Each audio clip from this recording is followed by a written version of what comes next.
Habari ya saizi ndugu watazamaji, nipo hapa na blaza wangu kiumri, blaza wangu kwa experience ya maisha. Tunataka tuongee kuhusu mada kidogo, tupate ushauri, tupate kujua.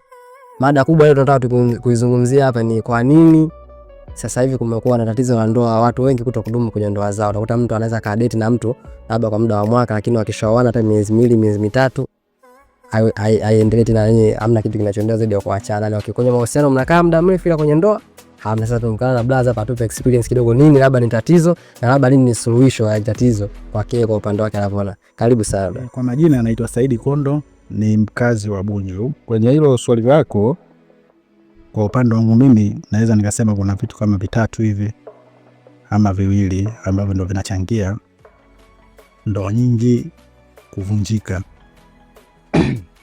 Kitu cha kwanza, mnapokuwa kwenye mahusiano ya kawaida baada ya mjaingia kwenye ndoa, kuna vitu vingi huwa mnavifanya ambavyo vile vitu ukiviangalia kwa undani zaidi vinakuwa vingi ni vya starehe, yani vinakuwa vipo kwenye maisha yale yenye uhalisia.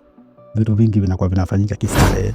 Kwa mfano, mwanamke pale anaweza kaa anadai vitu, labda umtoe auti, si unanielewa? Mitoko na bani mitoko, natoka auti masaa hivi. Sasa mkishaingia tayari kwenye swala la ndoa, maisha yanabadilika.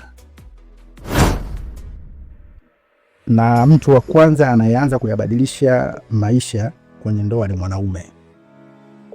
Mwanaume ndo nguzo wa familia. Kwa mwanaume pale kuna vitu sasa hataki tena vio vinafanyika.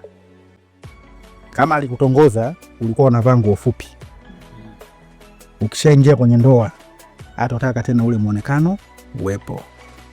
Na ikitokea hivyo, maana yake mwanamke sasa anaanza kuhisi kwamba huyu mwanaume ana mwanamke tena mwingine nje. Sasa mambo yale alikuwa anafanyia kipindi ambacho alikuwa kabla ya ndoa alikuwa anafanya mambo. Alikuwa anafanya hivi. Tushaingia kwenye ndoa, kwa nini anabadilika na kwa hivi? Sasa kwa akili ya mwanamke anavyoona yeye kwamba mimi sasa huyu mwanaume tayari kuna mtu mwingine nje. Kumbe mwanaume kwa muda ule anapiga mahesabu kwamba huyu mimi ni mke wangu. Kwa hiyo nikianza kumpeleka kwenye maisha yale, huyu mimi naweza nistoboe naye.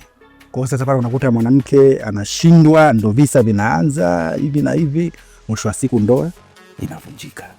Sasa huo umetupa kwenye upande wa mwarobaini, yani tatizo. Sasa ni solution ni nini vijana tufanye ambao sisi tunategemea kuingia kwenye ndoa ili tuweze kuepuka hiyo hali? Mimi naweza nikajitolea mfano mimi mwenyewe.